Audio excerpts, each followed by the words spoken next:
It's Adam here for PC Monitors, and in this video I'm going to be taking a look at the Gigabyte AORUS FI27Q-P's OSD on-screen display menu system. The OSD is controlled by a joystick at the bottom of the monitor in the central region.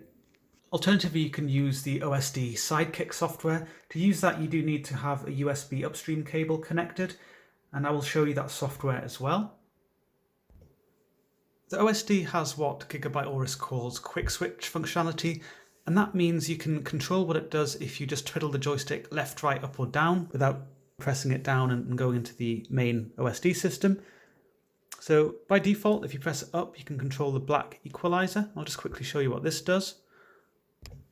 So I'm on lagom.nl, the website, and I'm using the black levels tests, and this is not going to be shown on the video exactly as it appears firsthand. That's impossible to do, I'm afraid, but it will still show you the relative effect that the black equalizer 2.0 technology has. So this is with the technology disabled. If you enable it, you can see that the squares become a lot more visible. And this means that if you're playing a game, your dark areas will become lighter, and that will give you a competitive advantage. You'd be able to see people more clearly, distinguish different sort of elements in the environment and people like that. So just basically gives you a competitive edge. If you increase it further, it does it to an even greater extent. The black equalizer 2.0, so if I go back to the desktop itself, you'll notice that the frog there doesn't really sort of change massively, but you can still see a difference in the gamma for the lower end. So that's to say the slightly darker shades. And if you're asking what the difference between black equalizer 2.0 and the original is, I mean, it was a while since I used the original implementation, but if I remember correctly, it wasn't as targeted as this. So this setting targets the sort of darker shades a bit better without upsetting the bright shades so much, whereas the black equalizer 1.0 setting sort of really just flooded the image a lot more. Even if you just set it to 1, it's just a bit better targeted, a bit more selective than the original black equalizer setting. And just thinking back to some other monitors I've used, sometimes the black depth is increased when you use this kind of setting and the image just becomes flooded, your contrast is decreased, things just look really ugly.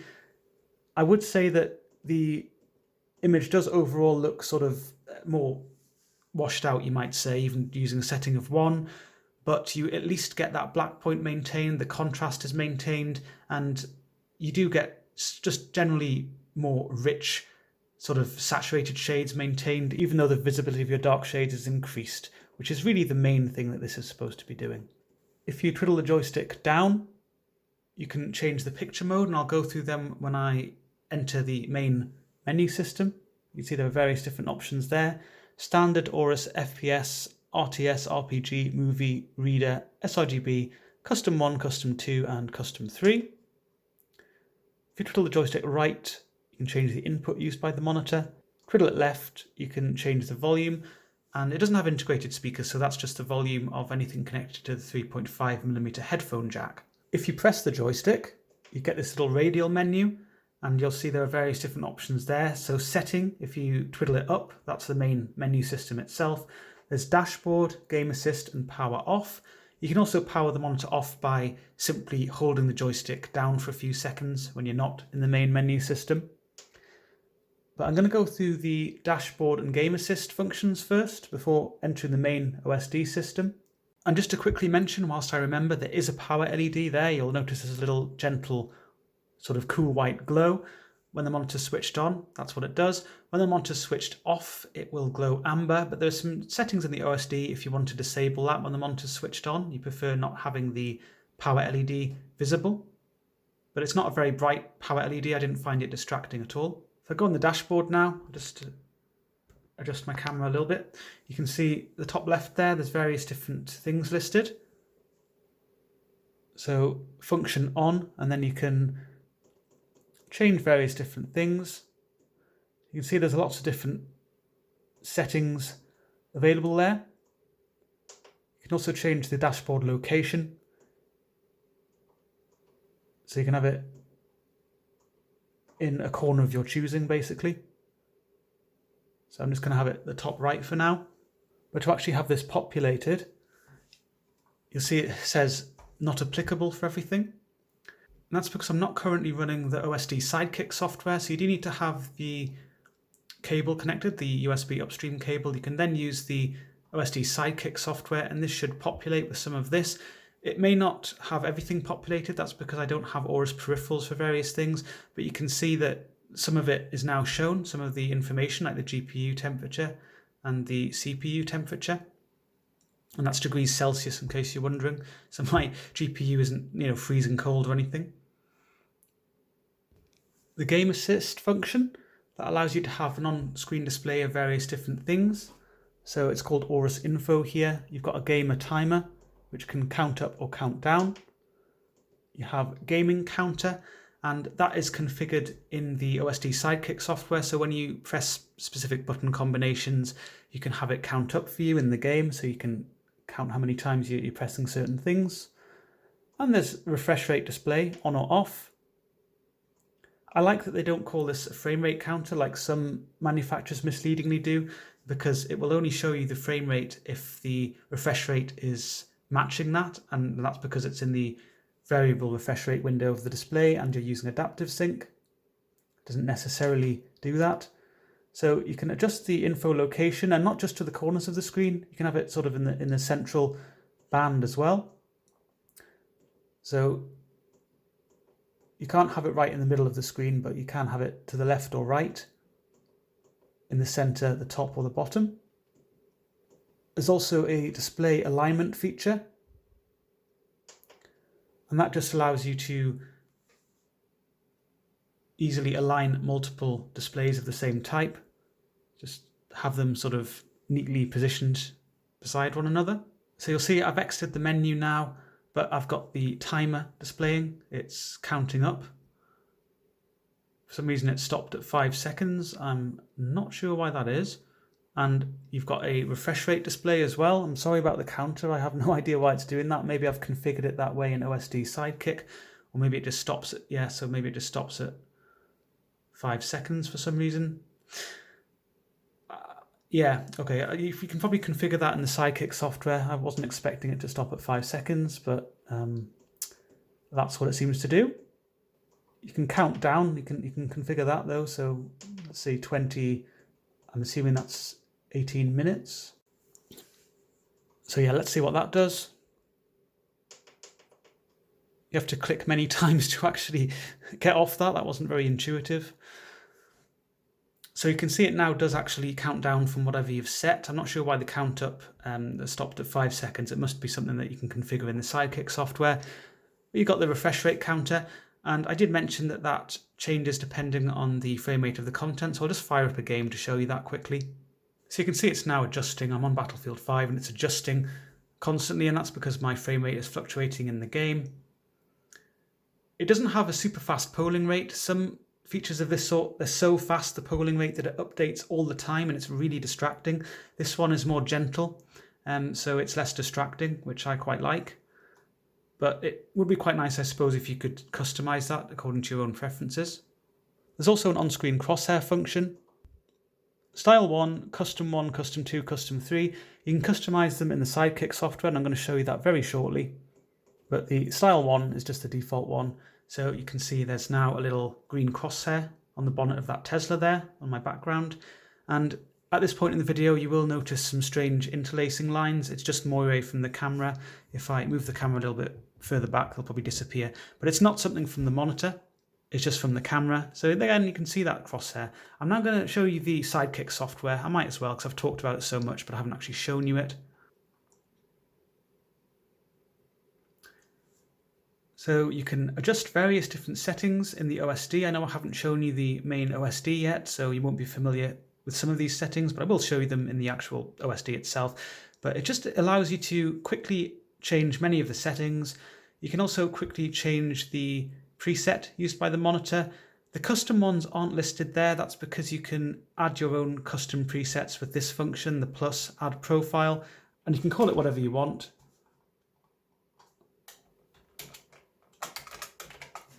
If you indeed know how to type without messing it up, you can do that.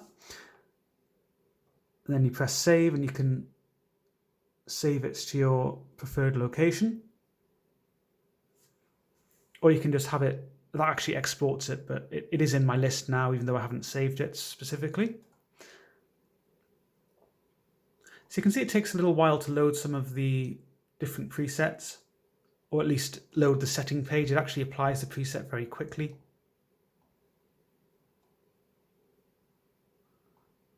Profile name conflict, it said for some reason, and that's just disappeared. I don't know what that's all about. I think that was standard that just disappeared there.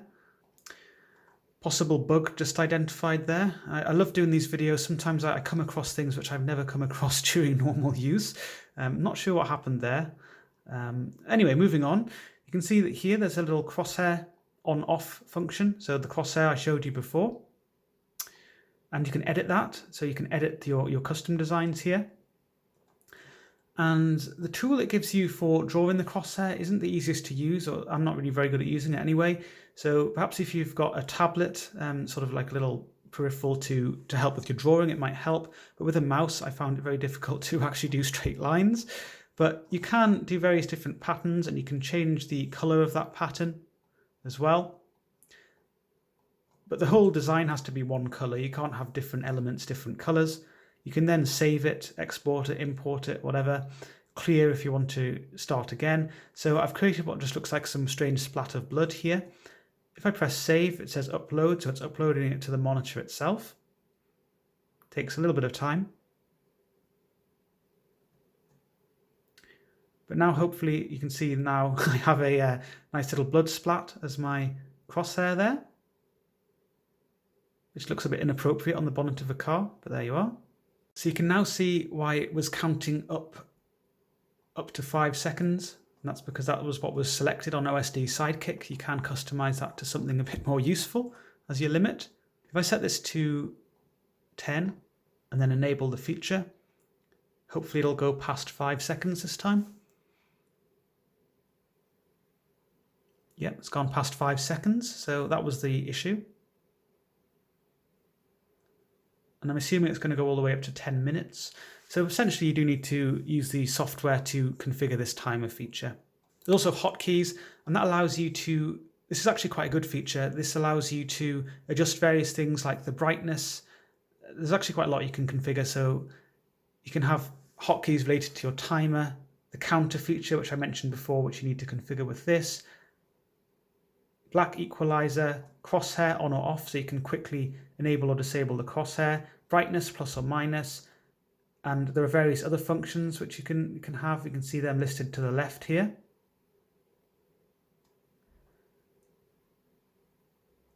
Even you can adjust the sharpness plus or minus, the contrast plus or minus. I actually find, because I use 2 custom modes myself, I use custom 1 for my main test settings and custom 2 as my relaxing evening settings. And that has a low blue light setting applied, and I'm going to go through this in the main OSD system shortly. But what I like to do is use custom 1 and custom 2, so you can add that. So if I press Control and 1, and then you press tick after you've done that, and it saves it. Do the same with custom 2, have Control and 2. I'll now be able to quickly change between the 2 presets. And the nice thing is that this also works when you're in game. So if you have different presets you like to use for different games or just different times of the day, and you don't want to faff around in the OSD itself, you can just have this kind of thing, and you can just press Control 1, Control 2, switch between your presets very quickly, very easily, even when you're in game running at full screen. Next, there's general settings. You can change the OSD transparency level. That's of the OSD itself, it's not of the Sidekick software. You can change the input used by the monitor, the OSD display time, so that's how long after the last button press before it automatically disappears. And I'm going to show you most of these settings in the OSD itself, so I'm not going to go through them here. But you can see just a few settings related to the OSD system. But because it's so nicely laid out, I will show you this quick switch setting. It is in the OSD itself as well, but I'll just show you it now because it's here and I'm here, so why not? You can see that when you press the joystick up, left, down or right, you can change what it does. And that's before you've entered the main menu system. So you can have it set to aim stabilizer, black equalizer, low blue light volume, input, contrast, brightness or picture mode. So you can customize that depending on which settings you use frequently. Next is ANC, active noise cancellation. There's a little microphone built into the monitor for this under the AORUS logo that will allow it to compensate for this. It's not really a feature I'm going to talk about because it's not my area and I could spend a while talking about it, but there's a good explanation on Gigabyte's own website. You can change the noise cancelling level to various different values, and again, it's not a feature I actually use, so I'm not going to talk about it, but people have reported to me that it does work quite nicely. So if you're interested in that kind of thing, just be assured that it does seem to work quite nicely according to what people have said. Next is About, and the most useful thing you can do here is download updated firmware. If you press download, it doesn't actually do anything, but it says the firmware version you're currently using, so F03 in my case, and I've upgraded it to the latest version that's available to me. But if you go onto Gigabyte's AORUS FI27Q-P product page, it might not be the exact address, it depends on your location. So I'm based in the UK, which is why it says UK there. You'll be able to find it on Google very easily. You then click on support, and I will give a link to this page in the description of the video, so it's a little bit easier for you to get to. You can see there you can download the OSD Sidekick software. There's a crosshair package for the Sidekick software as well. Firmware, if you press that, you can see the firmware listed for the monitor there. You can download that, save it to wherever you want, and then you browse to it here and then press update, and it will update it for you. So just be aware that to do this, you do need to have the Sidekick software running whilst it's doing the firmware update, and that means you need to have the USB upstream cable connected. You can also have it auto update the OSD Sidekick software itself. So that's really all there is to the Sidekick. And I feel like I've been talking for about an hour now. I know I haven't, but it does feel like that. I'm now going to go onto the main menu system. So you press the joystick in, go to setting, then you see lots of these settings, some of which you will have seen in the Sidekick software already. But you'll see towards the top there are various things listed. So it's got the resolution, the black equalizer status, aim stabilizer, overdrive setting that you're using, the refresh rate, and whether FreeSync's on or not. And also worth mentioning that the refresh rate displayed there will match the frame rate of the content if you've got adaptive sync on and it's within the variable refresh rate range. But it only updates once you actually go onto the gaming section of the menu, and then it displays it. It doesn't update in real time or anything like that. It just refreshes when you actually click on gaming there. And you'll also notice that if you go in a different section of the menu, it shows different stuff. So it shows the HDR status now and brightness, contrast, various other things, depending on where you are in the menu. So it's only for the gaming section that it shows different stuff there. So on gaming, there's aim stabilizer, which is grayed out if you're using FreeSync. That's the strobe backlight setting of the monitor. So I'm just going to quickly enable this. If you're sensitive to flickering, be aware of this because the monitor is going to start flickering very shortly. This is all explored in the written review, so refer to that for what exactly the setting does. But all you're going to see on the video is flickering. So it causes the backlight to strobe at a frequency matching the refresh rate of the display, 165 Hz in this case. It can also run at 120 Hz and 144 Hz. Next is Black Equalizer 2.0, which I've already shown you. Super resolution, this is a sharpness filter. Increasing that increases the sharpness or enhances the sharpness. It basically over sharpens the image. It's really what I'm trying to say here. This might be useful if you're using a non-native resolution, and I actually quite like it in that case, but when you're using the native resolution, it just sort of makes things over sharp. But you can adjust that if you like that kind of look. Display mode, that's grayed out unless you're in a non-native resolution. So I'll just quickly switch over to the full HD resolution. And you also need to have FreeSync disabled on the monitor. So you need to have adaptive sync disabled to use this. So I've got full HD resolution, adaptive sync's off, FreeSync is off. That's the monitor side setting, it's called FreeSync. So you can see there are various different options here, full, and that will use all of the pixels on the display, fills up as much of the screen as possible, and it will use an interpolation process for that. Next there's aspect, and that will fill up as much of the screen as possible whilst also maintaining the correct aspect ratio, which in this case it's a 16:9 aspect ratio resolution, the same as the native of the monitor anyway, so it doesn't make any difference. 1:1 pixel mapping functionality, so that will give you a black border around the image and only use the pixels called for in the source resolution without any distortion or anything like that. And there are various other settings: 22-inch 16:10, 23-inch 16:9. So these essentially emulate various screen size and aspect ratio combinations. 23.8-inch 16:9 and 24-inch 16:9. And I now realise, now I've gone back to the native resolution, that you don't actually need to have the monitor running at a non-native resolution, although it does make more sense. You just need to have FreeSync disabled in the OSD for the display modes to be active. But the reason it makes more sense with the non-native resolution is that a lot of these are going to show exactly the same thing. However, you can still use those emulation modes, even if you're just using the native resolution. So they look a bit different now, but I couldn't have shown you the 1:1 mode with the native resolution because it doesn't make any difference. Next is overdrive. Various different settings there. Speed, which is my preferred. There's balance and there's picture quality. FreeSync, off or on. And I think I've explained enough about what that does already. Next is picture. So there's various different presets used by the monitor. Fully customizable ones: Custom 1, Custom 2 and Custom 3. Standard, which is also fully customizable but has slightly different options by default. And actually most of these allow you to access all of the settings here and customize to your liking. It's just that they set them to various different values, and that's really all these presets do. So I'm not really going to spend much longer talking about these because this video is already going to be extremely long because of the Sidekick software. They just basically make various adjustments to the image, upset the balance in various different ways. So I don't like using them. The standard one's okay, but the custom ones are fully customizable, and I like to make my adjustments from there. The couple of ones which are a bit more interesting, there's Reader, which is, it applies a low blue light setting and also makes various other adjustments, including reducing the contrast. So I don't like this, but some people may find it more relaxing.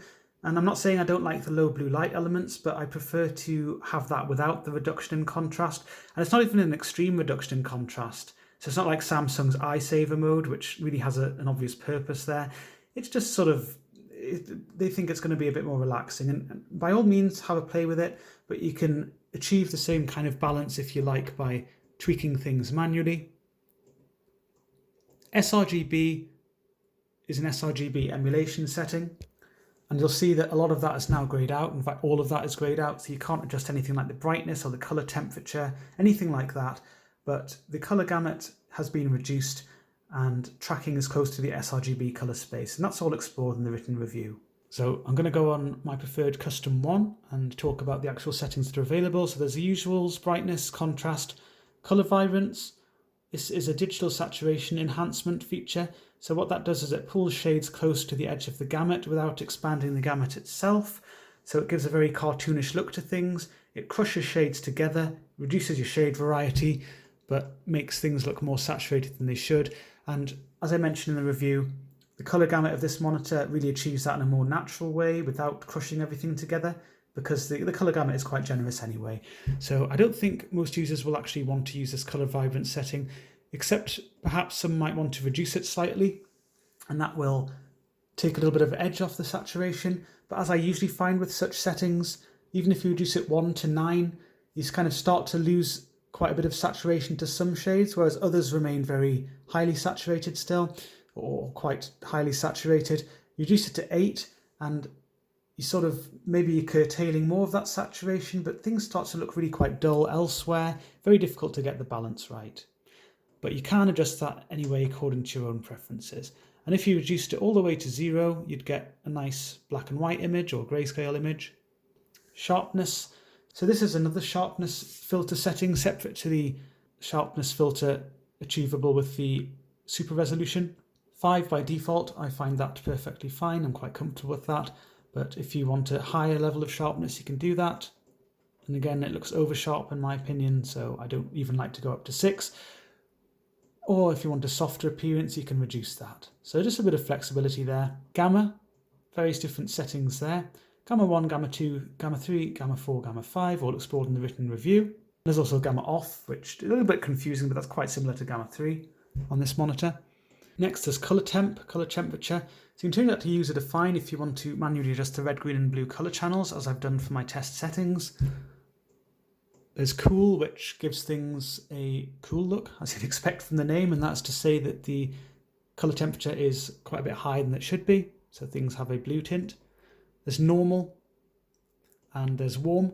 Warm is a low blue light setting. It's an effective low blue light setting, and that greatly reduces the strength of the blue color channel. It reduces blue light output from the monitor, creates a more relaxing viewing environment, particularly useful towards the evening hours, you know, just before bed, when you should really be relaxing and your body should be set up to sort of go to sleep. So I use this for my own personal viewing pleasure. This is an effective low blue light setting, and it's an alternative to the main low blue light settings, which I'm going to talk about shortly. And by shortly, I mean right now. So you can see the next setting down, low blue light. 0 means it's disabled. 1 is the weakest effect, and you can have that set all the way up to 10, which is the strongest effect. And I discussed these in the calibration section of the written review, but essentially I don't like these as much as the warm setting, because 10 is quite similar in effectiveness to the warm setting. However, the low blue light settings done this way, they maintain a strong green color channel, so you get a green tint. The reason they do that is that it does maintain slightly better contrast, because reducing the green channel does reduce your contrast a bit, but it doesn't do it significantly on this model using the warm setting, as I explore in the review. So I would just use the warm setting, and I do. But if you prefer to just use the main low blue light setting, by all means do. And the green tint isn't extreme on this model. Your eyes do adjust to some extent, but just be aware of that. And you will be aware of that if you're using this monitor and you see it for yourself. Dynamic contrast, explored in the written review. Next is Sense-I demo. This is something which I dismissed as a bit of a gimmick when I saw it with the AORUS AD27Q-D. I'm not sure if it was implemented in exactly the same way, or perhaps I just didn't understand how it worked, but you get a split screen, left and right. So the left shows whatever settings you were using before you activated the feature, whereas the right will show you any adjustments you make. Well, not any adjustments, because you can't adjust the brightness for one side but not the other. And that's because the backlight is controlled as a single unit. It doesn't have local dimming. You can't have a different brightness for the left and right side of the monitor. However, most of the other settings, they will show some differences. So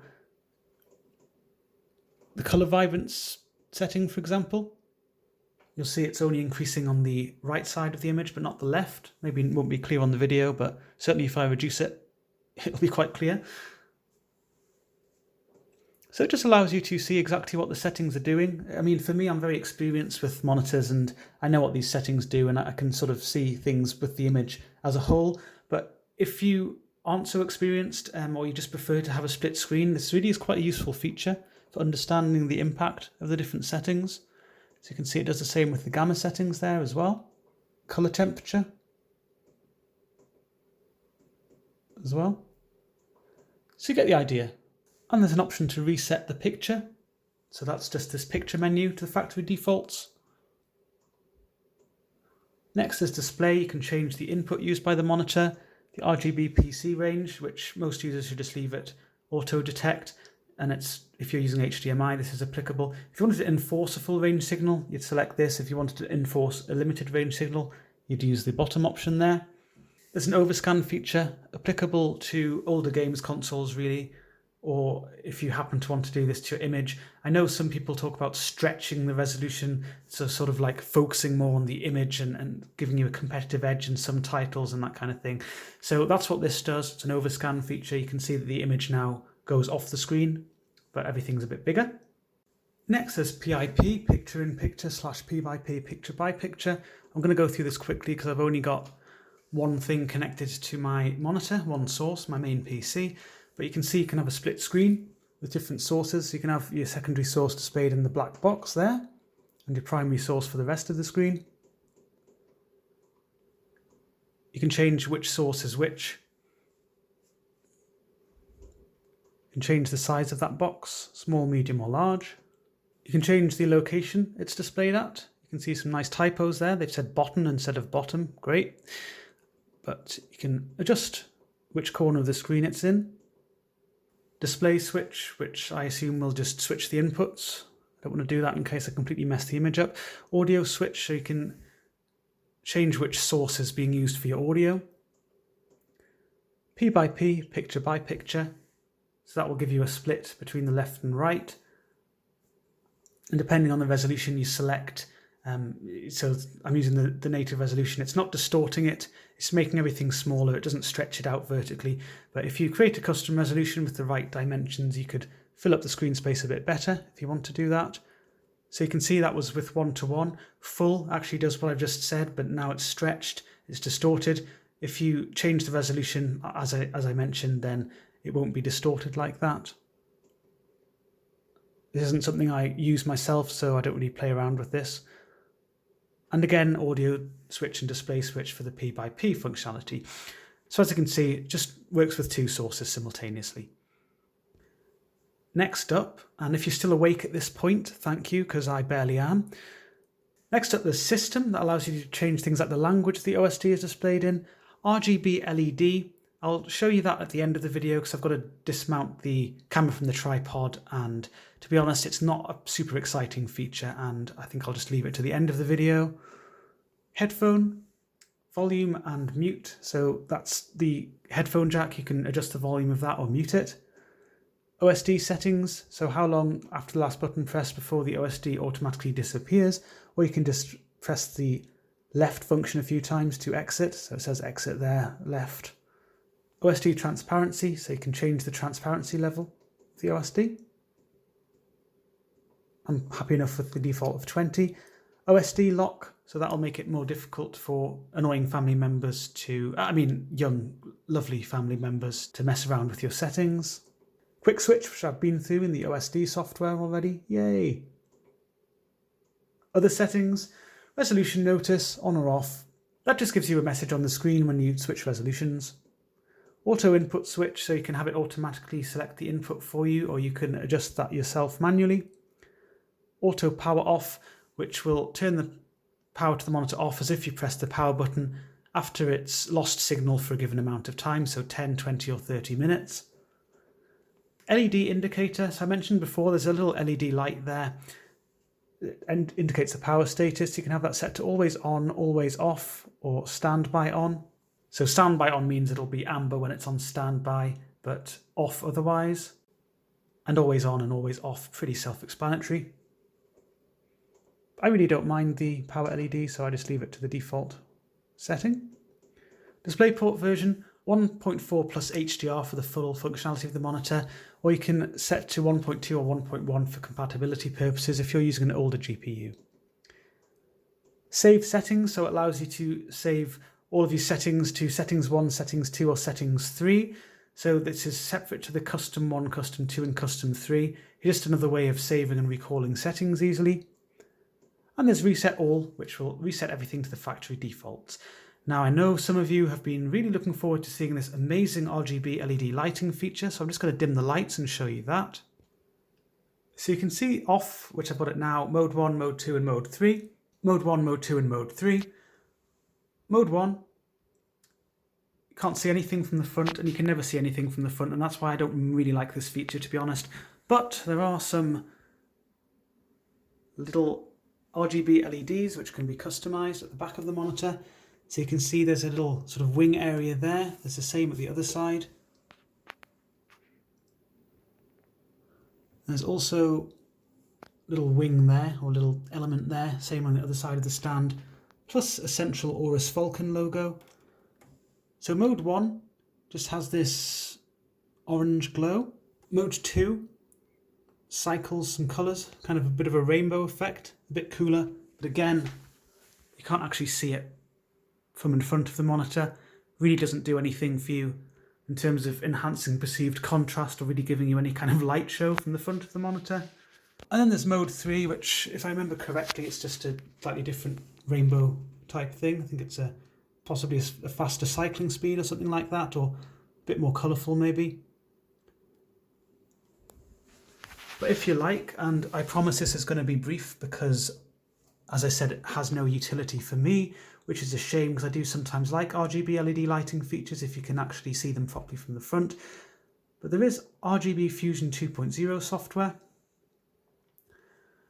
And again, you need the USB upstream cable connected to actually use this software, just like the OSD Sidekick software. This allows you to customize the lighting feature. So you can see there's static, which means it's always on, pulse, flash, double flash, color cycle. So various different animation patterns. You can change the central zone, which shows the falcon, but also the little side edges of the stand neck. And you can also change the wings. So they're controlled as 2 zones. The wings are controlled together. The central zone is controlled as a separate zone, in other words. So I could make the falcon green, or the central zone green, and the outer area could be blue, and it's a flashing pattern. Can't remember if I made this flash, but you might be able to see actually brief flashes. You can see that from the front, but it's not particularly useful. It's kind of slightly annoying from the front. But from the back, it's a little bit more colourful, a bit more entertaining. You can see that flashing, and obviously I didn't set the central zone to flash. But if you set it to static and you set this to white, you can also adjust the brightness. So this is the maximum brightness. And I'm just going to do the same with the central zone. I'm going to set it to white and have it as bright as possible. So this is as bright as they get. So you can see that it's a very gentle glow around the monitor. And it might even be exaggerated a bit in the video. I've moved the monitor further back because it was a little bit further forwards just for the sake of this video. Now it's close to the wall, which is a more natural position that I'd have the monitor in. So you can see there's just a very gentle glow. It really doesn't do anything in terms of enhancing perceived contrast significantly. And unless you're sitting in really a dark room, you're not actually going to notice it. And even then, it's not really very noticeable. So it really doesn't do anything to enhance my experience of the monitor. And it's a shame because I do sometimes like these kind of features, but only if they really do something good from the front or anything useful from the front. But that's really all there is to the OSD on-screen display menu system, finally, of the Gigabyte AORUS FI27Q-P. Thank you if you've made it this far. Be sure to check out the full review on pcmonitors.info. There's a link to that in the description of the video, alongside information about how you can support the work that we do.